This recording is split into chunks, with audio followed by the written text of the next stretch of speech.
Soyez les bienvenus et les bienvenus à notre première édition de la Semaine de l'érable en bref.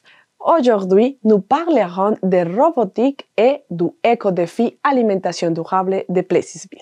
Pour notre premier sujet, nous avons visité la polyvalente La Samar. Dans les prochaines semaines, il y aura lieu un championnat de robotique au Québec et les élèves de la polyvalente La Samar préparent leurs robots pour la compétition. L'école est reconnue par ses résultats dans des compétitions dans le passé. Donc, nous nous sommes déplacés à leur laboratoire pour examiner les prototypes qui est en état avancé de construction pour la compétition. Ici, dans la polyvalente La Samar, les élèves de l'école secondaire sont en train de construire un robot pour participer de la compétition FIRST. FIRST veut dire favoriser l'inspiration et la reconnaissance des sciences et de la technologie. La compétition aura lieu le 31 mars et le 1er avril 2023 à Trois-Rivières. Nous sommes ici pour découvrir le travail que les élèves font avec l'assistance des enseignants.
On se prépare pour une compétition de robotique qui aura lieu à la fin du mois, la compétition FIRST. Donc, on prépare un groupe de jeunes. On les accompagne dans la création d'un robot qui va rencontrer les conditions de la compétition. Donc, que ce soit autant de la fabrication, de la conception du dessin, du filage, des tests qu'ils vont faire pour arriver prêt à la compétition. Combien d'étudiants, combien d'équipes il y a ici à Québec? Au Québec, présentement, on est 39 équipes qui font partie de la compétition robotique FIRST. Mais si on se remet mondialement, juste notre numéro, qui est 5618, c'est-à-dire pour la compétition au niveau mondial, on était la 5618e équipe à s'inscrire. Ça donne à peu près au niveau mondial, dans la FRC, la compétition de robotique, le plus haut niveau. Mais au monde, si on compare, si on inclut aussi toutes les catégories légaux et techniques, on parle de 660 000 jeunes. Là. Fait que c'est dans 98 pays aussi. Là.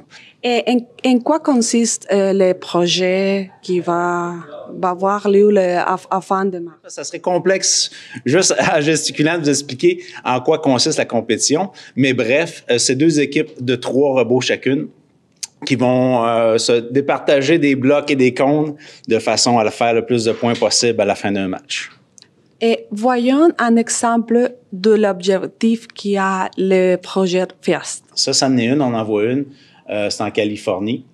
Donc, on voit tantôt quand on parlait des cubes et des cônes que les jeunes doivent aller déposer sur des modules de leur côté, en allant aller chercher du côté opposé. Certains étaient là au départ et à la fin du jeu doivent aller se stationner sur leur balance respective. Mais bref, présentement, ce qu'on voit, c'est la partie pilotée. Au début du match, c'est une partie qui est en mode autonome, préprogrammée, que les jeunes ont préprogrammé. Puis présentement, c'est des pilotes qui pilotent leur robot. Mais chaque robot, comme on disait tantôt, sont différents. Ils répondent aux mêmes règlements, mais c'est la vision des jeunes de comment faire le plus de points forts. Donc, divers mécanismes, soit de pinces, de bras télescopiques, différents mécanismes pour attraper les pièces. Le but, généralement, c'est que chacun essaie de faire des points. Mais durant le match, certains robots sont meilleurs, d'autres moins bons. On peut même se faire endommager durant le jeu. Normalement, si c'était quelqu'un de l'équipe adverse qui nous endommage, c'est une pénalité. Mais déjà, des fois, pour X raison, notre robot va moins bien. Fait que certains robots vont faire ce qu'on appelle de la défense, tout simplement. Ils vont empêcher les meilleurs robots souvent de bien voyager d'une partie à l'autre. Sans aller trop loin des règlements, il y a quand même des zones dans lesquelles on ne peut pas toucher aux autres robots, etc. Ça, c'est selon chaque compétition. Même des temps dans la compétition qu'on peut ou ne pas aller toucher à d'autres robots. Et bon, François, quels sont les règlements les plus importants du projet FIRST? Il y a plusieurs règlements. On reçoit presque un bon document d'une bonne épaisseur quand on débute la saison. Toutefois, ils nous font quand même une vidéo qui résume visuellement de quoi a l'air la compétition, surtout comment faire des points.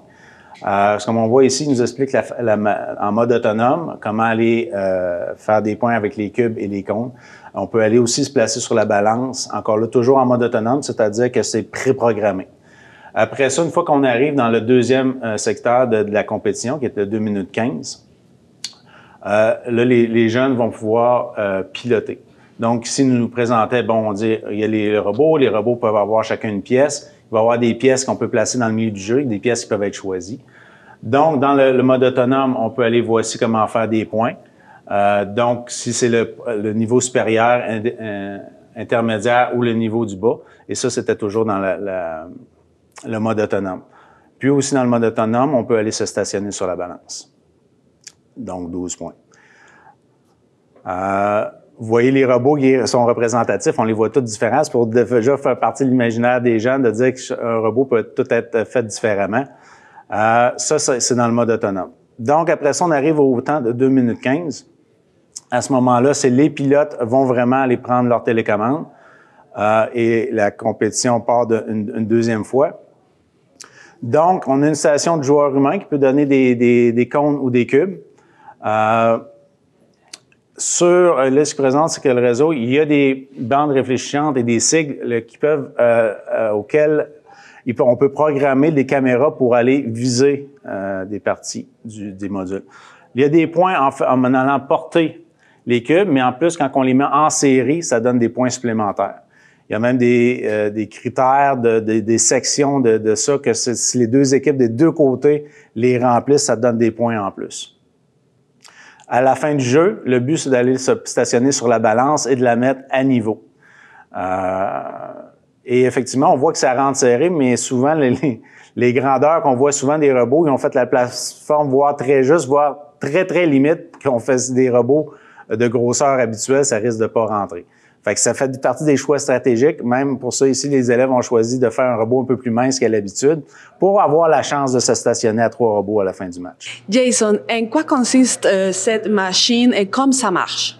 Dans le fond, ça sert à découper des pièces. On fait, mettons, au dessin, on prépare des morceaux tout préfaits. Mettons, exemple, on a une pièce qu'on veut faire exactement, il faut qu'elle ait telle mesure.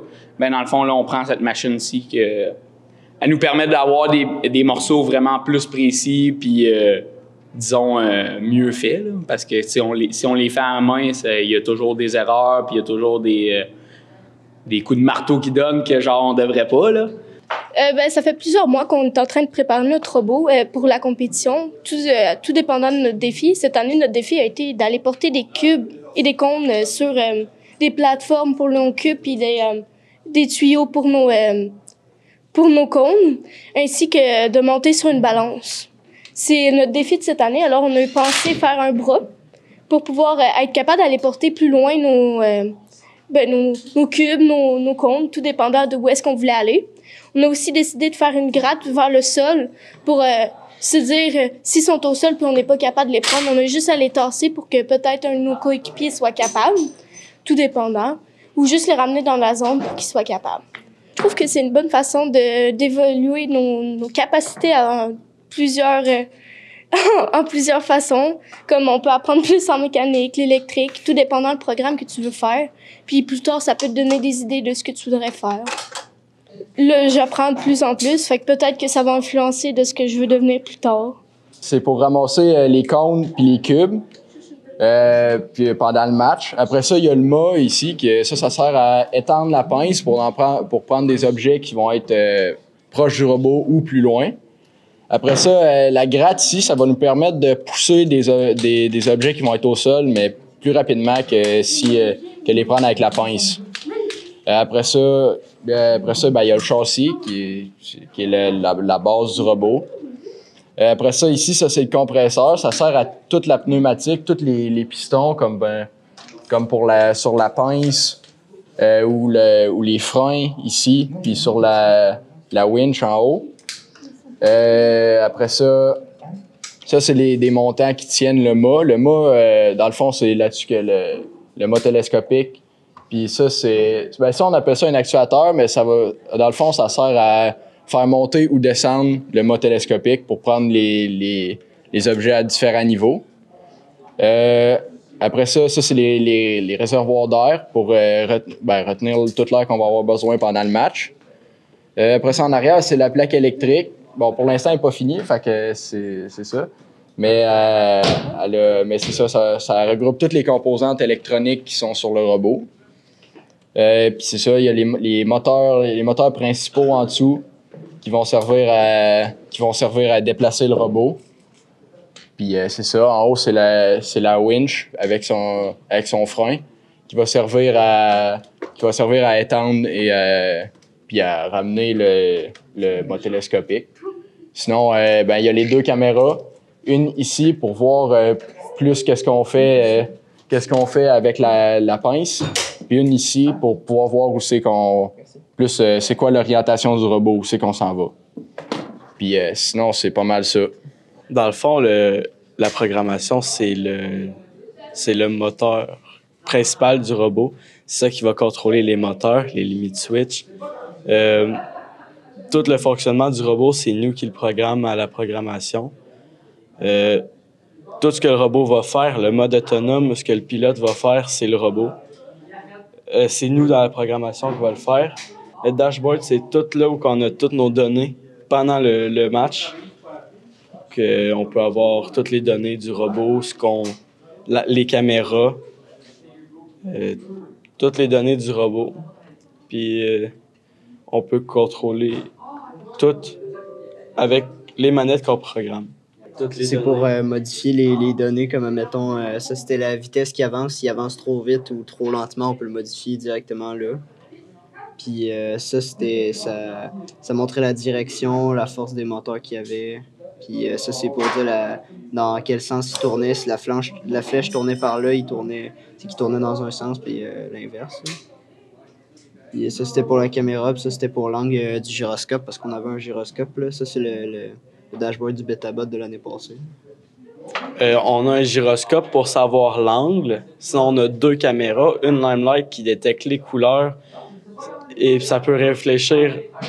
Dans le fond, sur le terrain, il y a des papiers collants réfléchissants. Ouais, des papiers collants réfléchissants qui réfléchissent la lumière verte que la Limelight émet. Que la Limelight, dans le fond, c'est une caméra qui va capter le vert, entre autres. Puis que là, elle va pouvoir diriger le robot vers vers la place où ça réfléchit le vert. Bref, la plus belle bannière, on a gagné la compétition en 2016. C'est la bannière qu'on a au bout. On a gagné plusieurs prix dans les diverses années, que ce soit dans les festivals de robotique. On avait ça, c'est l'année 2016, l'année d'ailleurs qu'on a gagné la bannière. On a dans le présentoir en avant qui est ici. Si on peut, dans le fond, ça, c'est la Stronghold. Ça se trouve être l'année de notre bannière. On avait fini finaliste, c'est-à-dire qu'on avait perdu dans la finale l'année subséquente. C'était quelques pièces de jeu.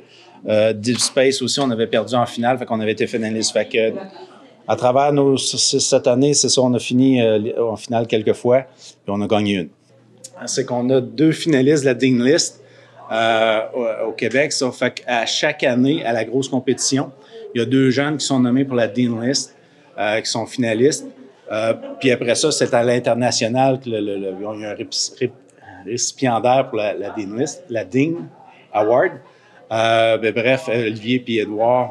Mais pour le peu d'âge qu'on a, honnêtement, c'est impressionnant qu'on ait déjà 2 jeunes qui ont fini finalistes au Québec de la Dean List Award. Donc maintenant, j'ai dessiné la partie qui va sur les grattes. Donc on a 2 grattes pour aller chercher des cubes puis des cônes.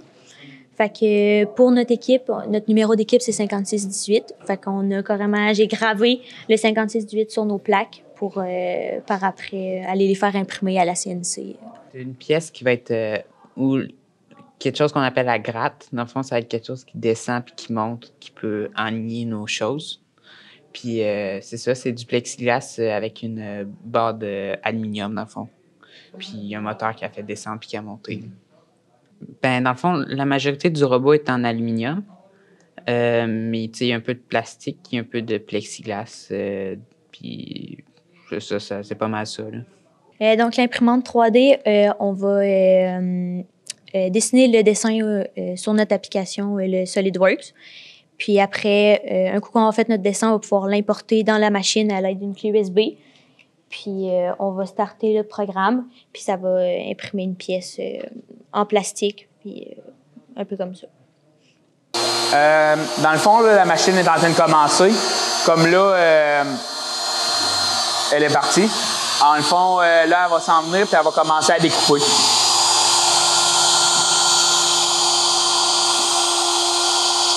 Comme là, en ce moment, elle fait son premier grusage. Elle va comme faire sa première étage, puis après ça, elle va descendre de 10 millièmes pour redécouper par la suite encore. Pendant nos matchs, on apporte tout le temps plusieurs batteries pour être sûr qu'à chaque match, on a des nouvelles batteries pour les changer et ainsi de suite. D'habitude, on apporte à peu près notre stock qui est là, avec la recharge de notre batterie qui est multiple, comme ça. À chaque manche, on change notre batterie pour être sûr que pendant le match, on ait assez de capacité, on ait notre capacité maximale pour être capable de faire tout le match avec beaucoup de batterie, parce qu'on sait que le robot prend beaucoup d'énergie. Nos batteries sont des 12 volts à 18 ampérages. Ben là, je suis en train de faire une plaque qui va supporter le routeur. Le routeur, ça, dans le fond, c'est comme le bloc de commande du robot. Puis c'est ça, là, ça prend une plaque pour le supporter, puis qui va aller sur le robot, puis c'est ça que je suis en train de faire. C'est une plaque d'aluminium de 9 par 5. Puis moi, c'est ça que j'aime de ce projet-là. C'est un projet qui est intelligent. Les élèves, là, ici, là, ils apprennent énormément. Ils apprennent énormément, puis d'autant plus que de la manière que les mentors le gèrent, le robot. Puis vous avez dû remarquer ce soir, là, on est quelques adultes. Là. Qu'est-ce qu'on a fait ce soir? On jasait entre nous. C'est pas toujours ça. Là, le robot, il est presque terminé. Et c'est qui le bâtit? C'est qui termine le robot? C'est pas nous. C'est pas nous qui avons construit le robot, c'est les jeunes. Mais à travers ça, ils apprennent énormément. Fait que moi, ma motivation, c'est de faire en sorte qu'on participe à notre manière un peu à rendre les élèves plus heureux ici à l'école, puis les rendre plus connaissants, intéressés.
Nous avons été témoins de comment les élèves de la polyvalente Lassamer utilisent leurs compétences pour construire un robot et participer de la compétition FIRST. Comme on vient d'entendre, la polyvalente Lassamer a gagné plusieurs prix et elle a obtenu la reconnaissance pour construire les meilleurs robots de la région. Cette année, il y aura 39 équipes qui participeront de la compétition au Québec. Et Plessisville aura son représentant le 31 mars et le 1er avril dans le championnat de robotique FIRST Québec au Colisée Vidéotron de Trois-Rivières. Pour la TVC, Sylvana Suárez. La robotique a son espace à l'érable en bref, mais aussi l'environnement. À chaque mois, la ville de Plessisville introduit dans la communauté un nouveau défi pour protéger l'environnement. Pendant le mois de mars, le défi est l'alimentation durable. Celui-ci a principalement comme objectif de réduire le gaspillage des aliments. Pour plus d'informations sur les défis écologiques de la ville de Plessisville, vous pouvez visiter le site internet de la ville tel qu'il apparaît dans l'écran.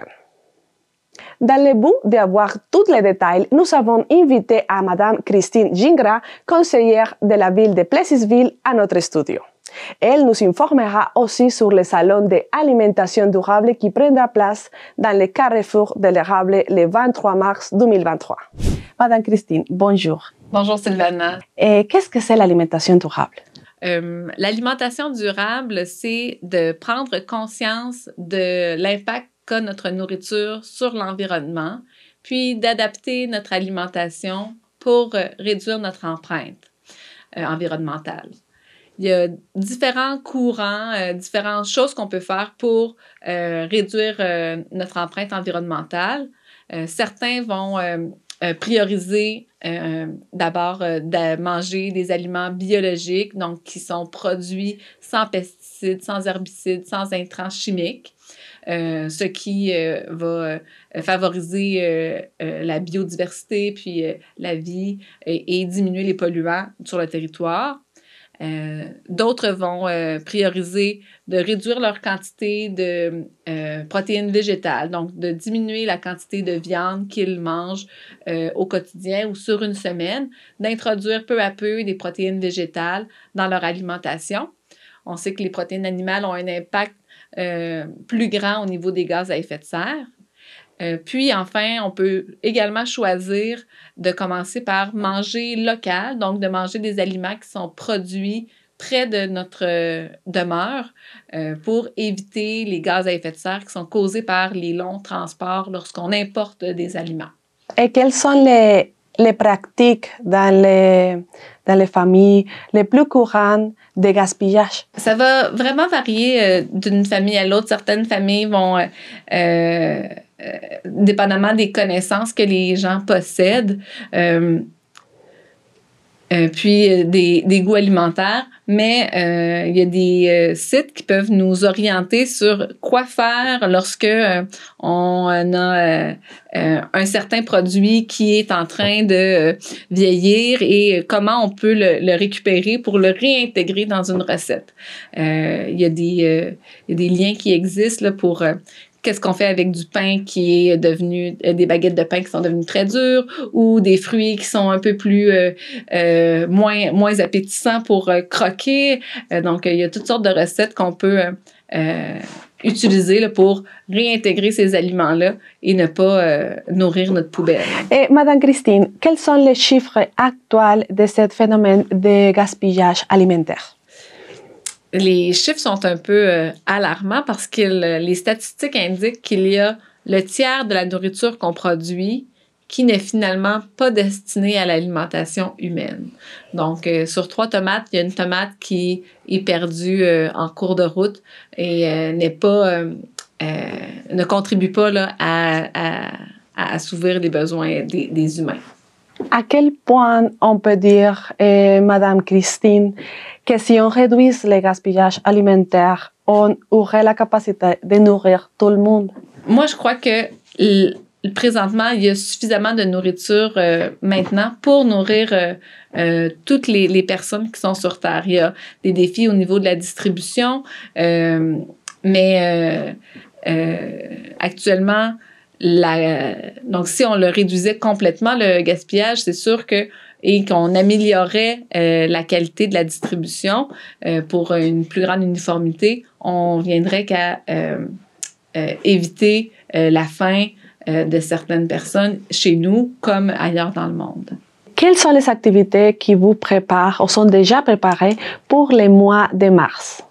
En mars, on a une belle activité qui se prépare pour nos citoyens. Le 23 mars prochain, de 16h à 19h, donc de 4 à 7, il y a plusieurs producteurs agroalimentaires de la région qui vont venir présenter leur offre. Donc, c'est sûr qu'on est en mars, il n'y a pas beaucoup de gens qui vont avoir des produits frais à vendre, mais on va pouvoir s'informer si ils ont un kiosque à la ferme, si pour eux, il faut aller faire de l'autocueillette, si on peut s'abonner à un panier ou si c'est par un système de commande ou de marché public qu'on peut les rencontrer. Il y a déjà plusieurs entreprises qui nous ont confirmé leur présence. Il y a la ferme des Sabots Fleuris, les jardins d'Inverness, les jardins du Blain, Mycopousse, Aronia Superfruits, la paysannerie RE, la Pintarade, la ferme d'Herbe en Aille, ainsi que Plaisir d'érable qu'on va accueillir autour de la table au Carrefour culturel. Donc, l'entrée est gratuite pour tous. Parmi les gens présents, on va avoir des tirages de paniers, cadeaux également. Donc, on lance vraiment l'invitation à toute la population de venir prendre contact, puis de faciliter le geste d'acheter local. Ce sont tous des entreprises qui ont pignon sur rue là, au cœur de notre MRC. Je pense que tout le monde, on peut faire un geste pour adopter une alimentation plus durable. À ce compte-là, j'inviterais mon garçon à venir me rejoindre. Lui aussi, à sa façon, du haut de ses 4 ans, fait un geste. Toi, Édouard, qu'est-ce que tu fais pour la planète? Ramasse les canettes. Et pourquoi tu ramasses les canettes? Pour pas que ça soit dans la pollution. Wow, merci beaucoup, Edward. Merci, Madame Christine. Merci, Sylvana. Nous avons couvert la préparation des élèves de la polyvalente La Samar à la compétition de Robotic First et les éco-défis de alimentation durable de la ville de Plessisville. Maintenant, nous nous approchons à la fin de la mission et nous vous invitons à regarder notre 12e édition de l'érable en bref de cette semaine disponible à partir de mercredi et l'érable approfondi dès samedi prochain sur les ondes de la TVC. Pour l'instant, nous vous souhaitons une excellente semaine.